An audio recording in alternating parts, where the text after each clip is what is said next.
갑자기 우리 정치판에 예. 북한 무인기 시비거리가 이제 등장을 하면서 뭔가 좀 시끄러워졌어요. 그러니까 이게 정말 약간 뭐 아닌 밤중에 홍두깨처럼 갑자기 네. 북한이 이제 북한이 남조선이란 말도 안 써요. 한국 맞아요. 뭐 대한민국이란 말도 쓰고 예. 이제 완전히 따로 헤어질 결심. 처음에는 우리 대접해 준 줄 알았어요. 그게 아니고 이제 너희랑 나랑은 음.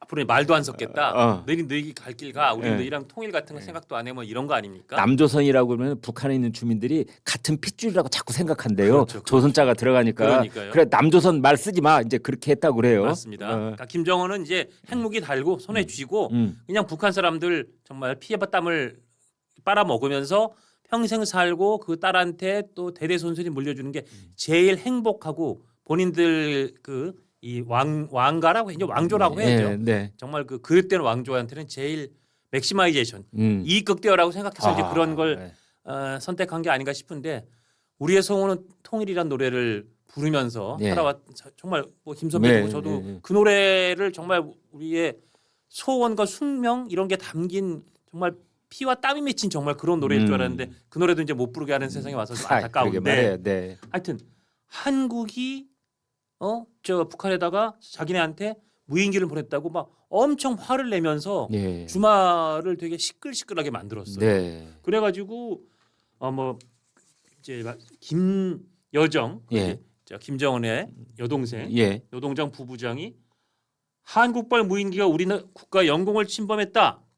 응? 한국이라는 불량배 쓰레기 집단 뭐 이렇게 우리를 네. 부르면서 예. 구체적인 설명이 반드시 있어야 된다. 네. 막 이렇게 아주 그냥 윽박 지르고 나섰어요. 윽박 지르고 나섰고 또 그러고 이제 우리 국방부가 우리가 보낸 거 아니에요. 우리 그 시간에 보낸 적도 없고 우리가 보낸 거 아니에요. 네.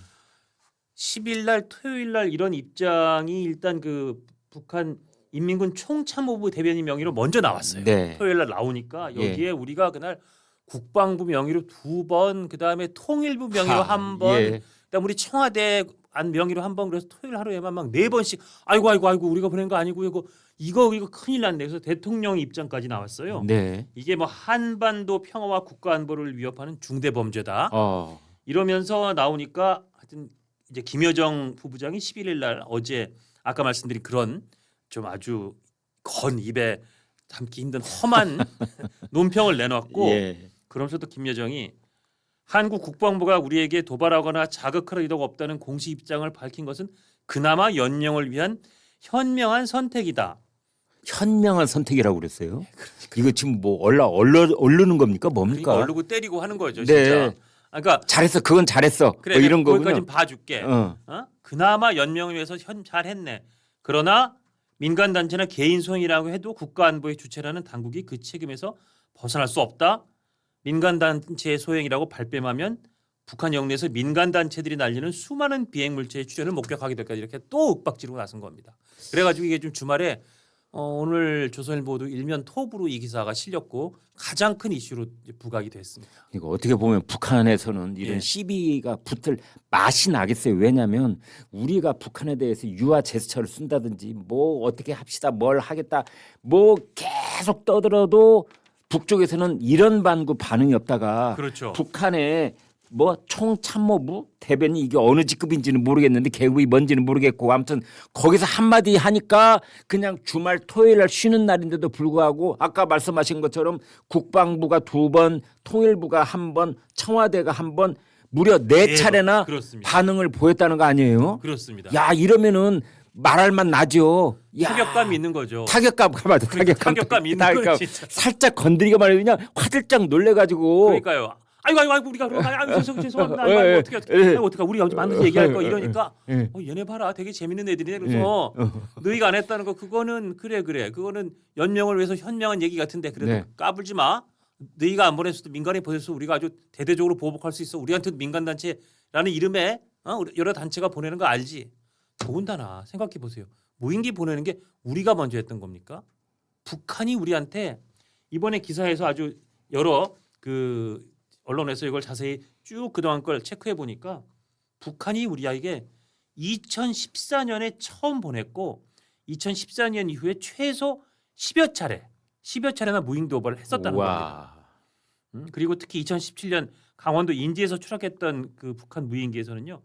성주의 그 민감한 사드 기지 등을 촬영한 사진 550여 장이 발견될 정도로 아예 대놓고 와서 정찰했었고, 그다음 윤석열 대통령 때 기억나실 겁니다. 그때 북한에서 보여낸 무인기가 용산 대통령실 근처까지 날아갔었잖아요. 맞아요. 용산 상공을 한번 상공을 휘젓고 돌아간 그러니까요. 거예요. 그때 얼마나 놀랐습니까? 사실은 거기에 대한 우리의 대응이 예. 더 단호하게 있어야 된다는 여론도 아주 만만치 않았었고요. 네. 근데 그러고 아마 이번엔 우리 당국에선 더군다나 이재명 정부가 들어온 다음에 보냈을 리는 없는 것 같고, 네. 아마 그렇다면 민간에서 누군가 보냈을 가능성 높아 보여요. 이거는 뭐 네. 알아봐야 될 텐데 지금 이게 정확히 진상을 알아볼 수 있을지도 좀 분명하지 않다는데, 어쨌든 근데 오늘 조선일보 사설은 이제 이런 점을 지적합니다. 네. 이재명 대통령이 이게 사실이라면, 우리 민간 무인기가 북한 간 게 사실이라면 네. 한반도 평화와 안보를 위협하는 중대 범죄다. 이렇게 아주 강하게 지적하고 나왔어요. 그러면서 군경 수사팀 구성해라. 이렇게 얘기하고 나왔는데, 그러다 보면 이게 어떤 결과로 연결되느냐? 조선일보 사설은 이걸 지적해요. 일방적인 이런 주장을 하다 보니까 갑자기 우리 국민들이 수사 대상이 됐다. 헐. 그 다음에 예. 김여정이 그나마 현명 운운 네. 하면서 우리 군을 조롱할 빌미를 줬다. 아. 우리의 대응이요. 네. 말씀드린 것처럼 북한은 우리를 비난할 자격이 없어요. 이미 2014년부터 10여 차례 보내왔기 때문에. 네. 근데 이렇게 화들짝 놀라서 국방부 2번, 통일부 1번, 대통령까지 무슨 한반도 평화 안보를 위협하는 중대 범죄 이렇게 하고 나서니까 오히려 북한한테 조롱할 비밀을 줬다는 거고, 이거를 한번 되짚어 보자는 거예요. 그 윤석열 정부 때 2022년 네. 북한 무인기 5대가 서울 일대에 침투했고 한 대가 대통령실 주변 비행 금지 구역까지 돌았단 말이에요. 예. 그때 당시 이재명 민주당 대표나 민주당은 북한 도발을 규탄했느냐? 아니에요.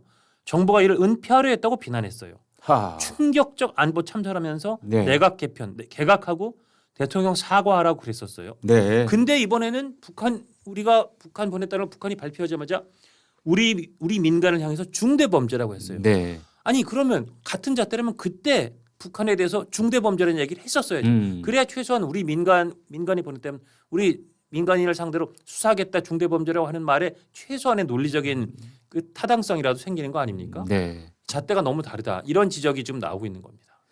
그러니까 강화도 이렇게 예, 예. 섬을 보면은 이제 개성하고 제일 가까운 곳이 이제 송해면이라고, 그러니까 어떻게 보면은 북쪽인데 북동쪽에 이제 송해면이 있어요. 강화군. 어제 이제 그 그게. 근처까지 가보신 겁니까? 거기 가서 꽃게탕 먹고 왔습니다. 아, 예. 네. 그런데 예, 예. 거기에 있는 주민들 입장에서 보면 너무나 황당하겠어요. 그러니까요. 거기는 우리나라 그 최첨단 어떤 레이더 기지 같은 것들도 있고, 예. 그다음에 그 인근에는 또 미군 기지도 있고 그렇거든요. 그렇죠, 그렇죠. 그런데 그거를 갑자기 우리나라 대통령이 우리 민간이 했다면은 중대 범죄야. 그래서 그러니까 대치 국면에서 적군 쪽에서 뭐라고 한마디 하니까 갑자기 우리 국민들을 향해서 뭐라고 지금 얘기하는 거 아니에요? 엄정하게 수사하라 그랬다면서요. 그렇죠. 우리 국민을 향해서 고개를 돌려서 ück박지르는 그런 형국인 거죠. 야, 그러면 이게 우리 대통령 맞아? 혹시 저쪽 대변인 같은 느낌을 탁 주잖아요, 왠지. 그러니까 같은 분이 그때 북한이 우리한테 보내왔을 때 이거는 남북 간의 안보를 해치는 중대 범죄라고 지적을 했다면, 네. 그때도 이번도 최소한 같은 잣대를 가지고 재는구나라는 어느 정도의 고개를 끄덕거리를 만들 소지가 있을 텐데, 그때는 우리 정부 개각해라. 이게 안보 참사다. 이렇게 얘기를 해놓고 지금은 우리 민간이 누군가 보낸 거로 추정되는 걸 놓고 이건 우리 민간의 중대 범죄다. 앞뒤가 안 맞잖아요. 그러면은 장 실장님, 우리가 이번 사안을 이제 그 안보적인 측면, 군사적인 측면 하나 놓고 다른 한편으로는 이제 남북 간의 외교 정치학적 측면으로 한번 나눠보기로 하겠습니다. 그러죠. 그러면 일단 이제 정치적으로 좀 보죠. 뭐 외교 정치적으로 북한이 작년 9월에도 뭐 무인기가 한번 가 있었다 얘기하는데 9월부터 그러면 계속 바라보고 있었다는 뜻이 될 터인데 그걸 신년 벽두에 이렇게 딱 얘기를 꺼내는 이유가 뭘까요? 지금 그런 분석이 가장 합리적인 것 같아요. 계속적으로 우리가 지금 우리 대통령이 뭐 미국 대통령 만났을 때도 피스메이커는 트럼프가 우리가 페이스메이커를 한다, 북한하고 대화를 하겠다는 취지의 어쨌든 얘기를 던지고 있잖아요. 네. 거기에 대한 북한의 반응은 난 너희랑 그런 대화할 생각 없어. 네. 그리고 중국에 가서도 우리 대통령이 좀 다리를 놔달라 이런 취지로 얘기를 했는데 예. 중국한테 들어가는 식으로 우리는 대한민국 그러니까 옛날로 치면 남조선이죠. 네. 저 남한 것들과 그런 얘기 말 섞을 생각 없어요. 네. 그런 의미를 내포한 게 아니냐는 분석이 가장 지배적으로 나옵니다. 그러니까 그때 한중 정상회담이 열리고 그다음에 트럼프가 갑자기 베네수엘라 가서 마두로 대통령 체포해서 이제 미국으로 압송해가고 그때 북한이 평양에서 동해상으로 탄도미사일 뭐 쐈었죠. 극초음속인가 예. 그거 뭐 쏘았다고 그랬잖아요. 사실은 큰 도발인데 이게 네. 하도 도발의 일상화되다 보니까 우리가 충격이 좀 덜해지긴 했지만 큰 그래서 도발입니다. 그때부터 이제 김정은 북한이 지금 한중이 조금이라도 뭔가 관계 개선을 하려고 하는 거에 자꾸 초를 치려고 한다. 그렇죠. 뭐 이런 얘기가 있었잖아요. 그렇습니다. 그 이제 뒤끝에 지금 이제 무인기 얘기를 갑자기 탁 꺼낸 거예요. 그러니까 보니까 지금 지난 9월에 갔었고 최근에 갔었는데 지난 9월 거까지 다 굳이 시간이 한참 지난 걸 묶어서 이걸 케이스를 묶어서 자꾸 한국이 도발한다, 남측이 네. 도발한다 이렇게 네. 하고 나온 거란 말이에요. 네. 이거는 이걸 지금 우리 정부에서는 이걸 계기로 우리가 대화에 어떻게 좀 물꼬를 틀 수 있겠다는 제가 볼 때는 너무 어떻게 물거요? 합동 수사? 합동 수사를 하자는 거예요. 어떻게? 아니, 그러니까 우와. 왜냐면 지금 어차피 거기가 있는 게 지난 9월 거는 아마 파결당했고 이번 거는 뭐 그대로 있나 하여튼 거기에 다 증거물들이 있잖아요. 그러면 우리는 사실 이걸 뭐 비행 기록이나 이걸 보려면 어디서 출발했는지를 알려면 우리는 지금 모르는 거예요. 그러면은 북한의 인민군 뭐 총참모부 수사단장 이런 사람들이 딱 수사 인원 이끌고 강화도에 와가지고 그 송해면 쪽에서 날아갔다고 하니까 그리고 강화도하고 파주하고 두 곳에서 날려보냈다고 북한이 찍었거든요. 그렇게 찍었어요. 그러면 이제 그곳에 와서 조사해야 될 거 아니에요. 여기가 날아간 여기가 이륙한 장소가 수다. 뭐 이런 식으로 얘기할 거 아니에요 지금. 아니면 최소한 뭐 비무장지대에서 저 뭐 판문점에서 만나서 자 나만 당신네 현장 조사에 현장 조사. 현장 조사를 해서 우리한테 갖고 오라오 뭐 이럴 수도 있겠죠. 우리도 올라가야지. 그러면 개성 어디에서 뭐 격추시켰다며요. 아니 그러니까 그런 공조 수사를 통해서 남북 간의 대화의 물꼬를 틀 수 있다는 식의 어떻게 보면 굉장히 역발상 같은 그런 대화의 기대감이 나오는데 저는 그게 아니고 북한이 난 너희랑 말을 안 섞을 거야. 그리고 중국한테도 미국한테도 나는 우리는 저 남측이랑은 말을 안 섞으니까 대화하려면 우리랑 직접 해야 되고 우리는 일단 우리 길을 갈 거야. 우리는 계속 핵무기 고도화 시킬 거고 ICBM 계속 고도화 시켜서 언제라도 미국 타격할 수 있다는 것까지 다 손에 쥘 거야. 그때까지 우리 건드리지 마. 남측하고 대화 꿈도 꾸지 마. 이런 메시지 같아요. 제가 느끼기엔. 쐐기를 박아놓는다. 네. 근데 이걸 오히려 그거는 그러면은 문재인 정권 때하고 비슷하잖아요. 그때도 문재인 정권이 그렇게 그냥 갖은 방법을 다해서 김정은 심기경호를 하려고 그랬지만 결국 들은 건 소대가리 삶은 소대가리 듣고 그렇습니다. 말았잖아요. 예. 그때보다 지금은 예. 조금 더 아예 이제 통일 노선도 완전히 제껴 버렸고요. 네. 그다음에 우리를 아예 남조선이라고 자기네와 같은 이름을 공유하지 않도록 그냥 한국이라고 막 부르는 이런 네. 시절까지 가왔기 때문에 그리고 우리하고의 대화의 비밀을 요만큼도 안 주고 있는 상황이니까 더 멀어지고 있는 데다가 네. 굳이 무인기로 무슨 그들이 뭐 피해를 입은 것도 아닌데 네. 발끈해서 예. 총참모부 플러스 김여정 이렇게 강도 높은 비난을 내놓은 건 저는 말 안 섞겠다는 얘기를 정말 새해 벽두부터 강하게 내놨다 그런 생각이 듭니다. 그러니까 합동 수사 뭐 어쩌고 저쩌고 하는 것도 우리 쪽에서 괜히 제가 불때는 볼 때 거고 그냥 평양에서는 그런 거에 택도 없다 이제 이러고 있는 거 아닌가? 그렇게 보입니다. 예, 그렇게 보여서 이걸 가지고 지금 대화의 물꼬를 틀 거라고 생각하는 기대는 정말 기대 난망인 거고 과연 오히려 좀 냉정하게 야 북한이 우리하고 저렇게 대화할 의사를 아예 새해 벽두부터 그냥 쐐기를 받고 안 하겠다고 나오면 우리가 앞으로 남북 관계를 어떻게 가져갈 거며 더군다나 지금 미국이 베네수엘라 그다음에 뭐 이란에서 저런 사태 이 와중에 중국이 혹시 대만을 건드리는 건 아닐까 그럴 경우에 중국이 대만을 침공하거나 뭐 뭔가 쿠션을 할 때 분명히 북한과 남한 대한민국의 국지적 내지는 전면적 충돌을 야기해서 미국의 병력을 분산시킬 것이다. 뭐 이런 굉장히 우리로서는 걱정스러운 그리고 리스크가 큰 시나리오들이 지금 막 전 글로벌리 이렇게 막 날아다니고 있지 않습니까?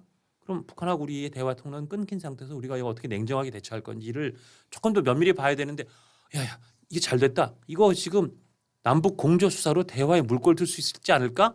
이런 희박한 가능성에 기대를 내보인다는 게 정부 측에서 흘러나온 얘기인데 저는 이건 굉장히 사태 파악을 잘 못하고 있는 거다 생각이 듭니다. 네. 자, 그렇다면은 이번에는 이제 기술적인 문제, 군사적인 문제를 조금 얘기를 예, 해 보도록 하겠습니다. 이거 지금 우리 쪽에서 날려 보낸 거 맞아요? 그러니까 지금 그거를 오로지 북한 발표만 있을 북한의 뿐이잖아요. 발표만 있을 뿐이에요. 우리가 확인할 길이 없는 것 아니에요. 물론 이제 그 원천적으로는. 사진을 보면 거기에 삼성 뭐 칩이 들어가 있다든지 예. 그다음에 뭐 북한이 뭐 나름대로 이렇게 그 확인한 바로는 아까 말씀하신 뭐 강화도하고 파주에서 날라왔다고 주장하고 있는 거라든지 그다음에 이 드론들이 그 무인기들이 아마 한국 청계천이나 이런 데서는 쉽게 조립되는 아, 그래요? 그런 기종인 모양이에요. 네. 사진상으로 봤을 때. 네. 그래서 아마 그리고 우리 민간 단체에서도 이제 그런 시도를 해왔으니까 여러 가지 정황을 종합하면 청계천 이런 데서 파는 예, 이런 예. 관련 부품들은 대개 중국제가 많잖아요. 그렇습니다. 그 중국제는 북한에도 많이 있을 거 아닙니까? 근데 이제 거기에 아마 이제 삼성 칩이 들어가 있다 이런 부분들. 북한도 삼성 칩은 얼마든지 중국에 살 수 있는 거 아니에요? 그럼 북한이 그러니까 우리 김 선배는 아예 북한이 그걸 그냥 자작극을 해놓고 아니. 우리한테 덤태기를 씌울 수도 있다. 이거다 뭐 아니면 도 이런 것이 아니라 예. 북한이 사진을 뭐 20몇 장을 공개를 했다면서요. 예. 뭐 상공에서 찍은 사진, 그다음에 비행기 뭐 온전한 모습의 사진, 부서진 사진, 뭐 별의별 사진을 다 공개를 했는데 그 100% 그게 진실이냐 이거죠. 그렇죠. 아니 그러니까 100% 진실일 수도 없고 이를테면 우리가 만약에 우리 비행기가 북한 주장한 것처럼 파주나 뭐 강화도에서 가는 거를 우리가 포착이라도 했다면 네. 포착이라도 했으면 아마 우리 당국에서도 아 우리가 가는 거를 알고 있었는데 워낙 뭐 작은 거였고 뭐 우리가 뭐 잡기에는 너무 늦을 때 발견했었다 뭐 이런 발표가 나왔을 텐데 그런 발표는 없어요. 그럼 우리한테는 제가 볼 때 현재 우리 당국한테는 지금 아마 CCTV를 막 여기저기 뒤지는 게 이제 그렇겠죠. 네. 후속 조치일 텐데 그 특정 지정 그래 1월 4일이라고 예, 찍었잖아요. 그러면 1월 4일 날 강화도에 오고 간 이제 인물들에 대해서 다시 한번 CCTV 다 보고 있다든지 예. 어떤 차량이 오고 갔는지 보고 뭐 이런 수사하지 않겠어요? 예, 그래서 뭐 차에서 뭘 내린다든지 네. 뭐 이런 것들을 이제 거의 뭐 지금 그쪽 그 경찰들이 야, CCTV를 잔뜩 수거해 다니지 거의 경찰들 지금 죽을 맛이겠구만. 네, 얼마나 닥달을 하겠어요 위에서. 요새는 진짜 아니 뭐 아시겠지만 예전에는 조금 얘기가 다른 데로 가면 큰 대형 사건이 터지면 소위 탐문 수사라는 걸 하지 않았습니까? 네, 그래서 네. 가서 이제 경찰들이 수첩 들고 나가서 혹시 수상한 사람 본 적 없어요? 그 사람 어떻게 생겼어요? 아 그래요? 얼마 예전에 또 나왔던 사람이에요?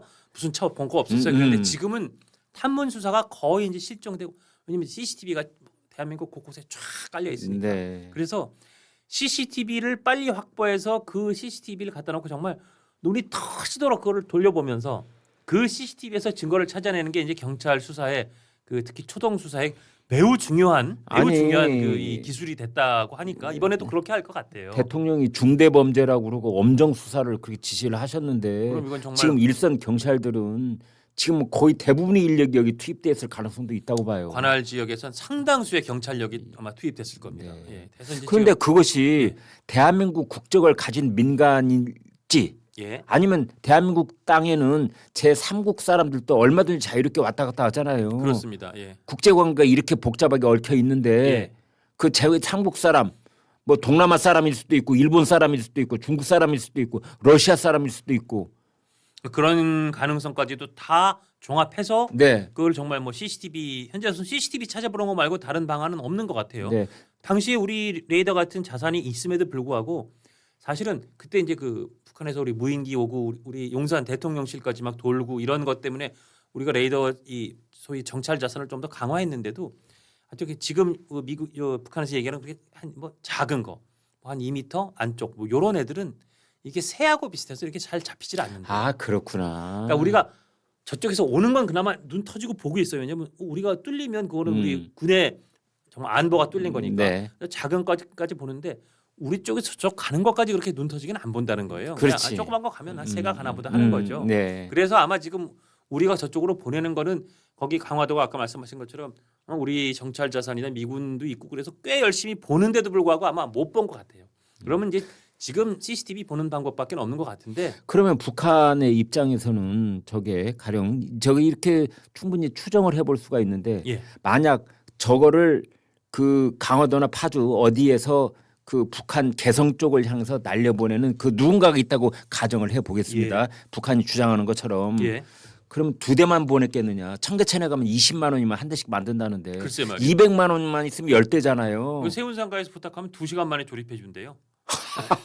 몇십만 원 주고 여기서 평양까지 가는 정도 이 거리 네. 이 거리에 드론 조립해 주세요. 그러면 2시간 만에 조립해 준대요. 그래가지고 개성 IT 강국입니다 진짜. 개성 일대를 찍어가지고 그 SD 카드를 넣어서 거기 기록을 한 다음에 그걸 바로 내 노트북으로 옮겨줄 수가 있잖아요. 무선으로. 그렇죠. 그리고 무인기는 저 서해 바다 쪽으로 날려가지고 물속에다 집어넣어 버리면 그랬을 수도 있고 지금 기사 나오는 거로는 갔다가 그 무인기들이 돌아왔을 수도 있다. 돌아왔을 수도 있다. 왜냐하면 그게 조악한 상태니까 그 SD 카드 거를 바로 무선으로 우리 이쪽에다 쏴주기가 네. 그 기술적으로 좀 고난도니까 아, 네. 가서 찍고 와서 저 칩을 빼서 네. 그걸 여기서 이제 뭐 그게 그 사람들의 무슨 뭐 취재가일 수도 있고 그 사람들의 무슨 다른 거에 쓸 수 있는 용도로 이쪽에 다운하고 다시 또 보내고 이랬을 가능성이 있다는 거거든요. 네. 그래서 왔다 갔다 했을 가능성도 있다는 건데 하여튼 북한에서는 지금 작년 9월과 지난 4일 두 번을 지금 이제 건수를 잡아서 빌미를 하여튼 여기에 대해서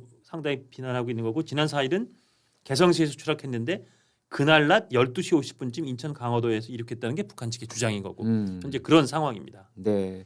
그러니까 그걸 이제 한국일보가 예. 그 무인기 발사 지점을 가봤다는 또 르포 기사를 이제 그렇습니다. 만들었더라고요. 예. 거기 가서 이제 현장에 가서 보는 거죠. 아까 예. 강화도 송해면이라는 곳에 가서. 예. 그러니까 개성 쪽이 이렇게 뻥 뚫려 있는 그런 사진이 실렸더라고요. 그렇더라고요. 네. 예, 예. 그래서 그 인천 강화군 아까 말씀하신 송해면 하도리 네. 하도리에 가서 이제 보면 정말 북한하고 상당히 거리가 가까운 네. 북한이 보이는 거기가 지금 북한에 의해서 무인기 이륙 장소로 지목된 그런 장소입니다. 네.